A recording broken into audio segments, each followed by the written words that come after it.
Assalamualaikum warahmatullahi wabarakatuh. Perkenalkan, nama saya Nurul Ali Rohmah dengan NPM 20110303095 dari IPA 1.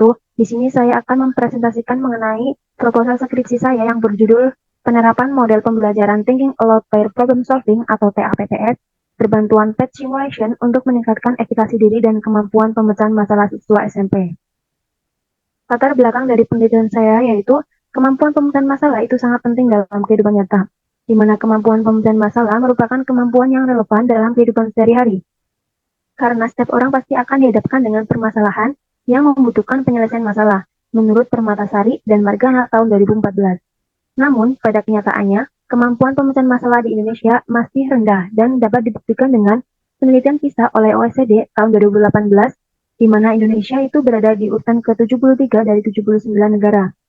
Kemampuan pemecahan masalah ini berkaitan dengan efikasi diri. Semakin tinggi efikasi diri, maka semakin tinggi pula kemampuan pemecahan masalahnya. Dan sebaliknya, siswa yang memiliki efikasi diri tinggi, maka akan termotivasi, berani, dan selalu berusaha dalam menyelesaikan permasalahan sehingga efikasi diri ini berkaitan dengan kemampuan pemecahan masalah. Akan tetapi pada faktanya, efikasi diri siswa masih rendah. Hal tersebut dapat dibuktikan dalam penelitian Novianti tahun 2019 bahwa efikasi diri siswa itu pada pelajaran IPA masih sangat rendah yang dapat dilihat dari hasil belajar siswa dengan nilai rata-rata 74 sementara KKM-nya yaitu 68 yang tergolong masih rendah. Hal tersebut dikarenakan siswa kurang percaya diri dalam mengerjakan tugas dan mengandalkan jawaban temannya dan merasa malu dalam menyampaikan pendapatnya. Berdasarkan fakta lapangan, kemampuan pemecahan masalah di SMP Negeri 10 Magelang berdasarkan analisis nilai ulangan harian yang terdiri dari 5 soal yang mencakup 2 indikator, di mana indikator identifikasi masalah dan indikator pemecahkan masalah. Di mana dalam indikator identifikasi masalah hanya sebesar 55,8% dan pada indikator memecahkan masalah hanya sebesar 42,7%, yang tergolong masih cukup rendah. Hal tersebut dikarenakan efikasi diri siswa yang masih rendah sehingga siswa kurang berusaha dalam menyelesaikan permasalahan. Berdasarkan uraian permasalahan tersebut, yaitu mengenai masih rendahnya efikasi diri dan kemampuan pemecahan masalah pada siswa, maka dibutuhkan sebuah model pembelajaran yang sesuai. Model pembelajaran yang ditawarkan adalah model pembelajaran Thinking Aloud Pair Problem Solving atau TAPPS, di mana model tersebut yaitu model yang berbasis pada masalah sehingga akan meningkatkan kemampuan pemecahan masalah siswa dan juga efikasi diri siswa. Dalam model pembelajaran TAPPS ini memiliki kelemahan, salah satunya yaitu siswa kesulitan dalam menyampaikan pikirannya, atau dalam artian siswa ini kesulitan dalam memecahkan permasalahan, menurut Setria Ningrum dan Novitasari tahun 2015. Dalam rangka meminimalisir permasalahan tersebut, maka dibutuhkan suatu media pembelajaran yang dapat digunakan untuk membantu siswa dalam menyelesaikan permasalahan sehingga permasalahan akan terselesaikan dengan baik. Salah satu media yang dapat digunakan adalah PET Simulation. Oleh karena itu, peneliti tertarik untuk melakukan penelitian yang berjudul Penerapan Model Pembelajaran TAPPS berbantuan PET Simulation untuk meningkatkan efikasi diri dan kemampuan pemecahan masalah siswa. Tujuan dari penelitian ini yaitu yang pertama, untuk menganalisis apakah penerapan model pembelajaran TAPPS berbantuan PET Simulation dapat meningkatkan efikasi diri siswa. Yang kedua, untuk menganalisis apakah penerapan model pembelajaran TAPPS berbantuan PET Simulation dapat meningkatkan kemampuan pemecahan masalah siswa. Kemudian yang ketiga, untuk menganalisis ada atau tidaknya pengaruh efikasi diri terhadap kemampuan pemecahan masalah siswa dalam penerapan model pembelajaran TAPPS berbantuan PET Simulation. Nah, untuk tinjauan pustaka dalam penelitian ini terdiri dari 5, yaitu yang pertama efikasi diri, kemampuan pemecahan masalah, yang ketiga model pembelajaran TAPPS, yang keempat model pembelajaran TAPPS untuk meningkatkan efikasi diri dan kemampuan pemecahan masalah, dan yang terakhir yaitu PET Simulation.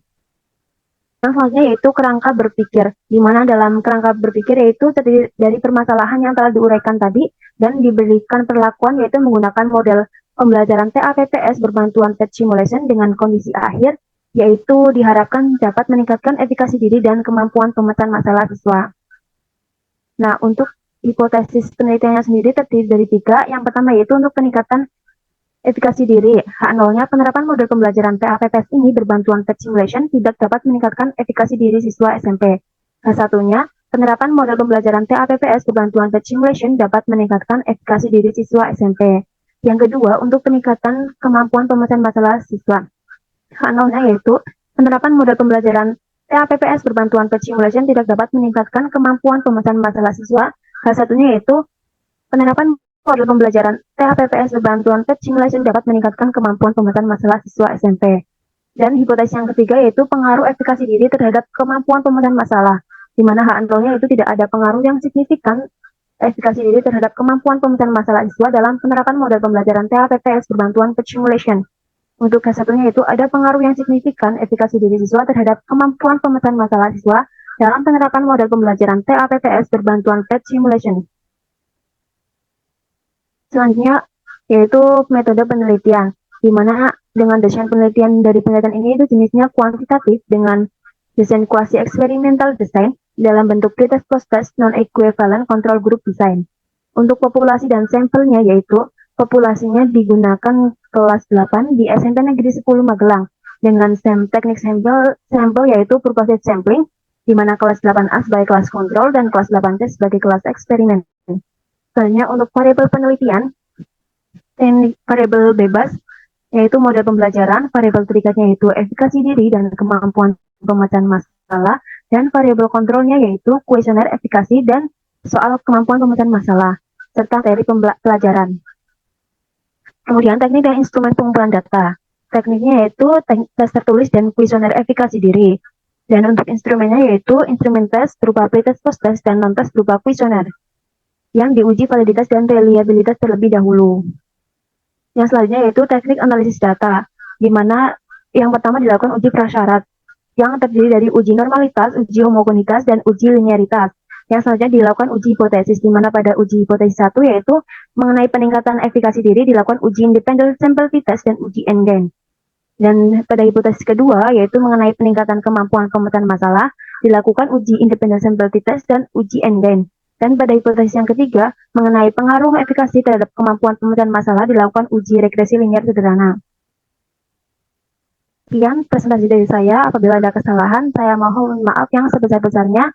Wassalamualaikum warahmatullahi wabarakatuh.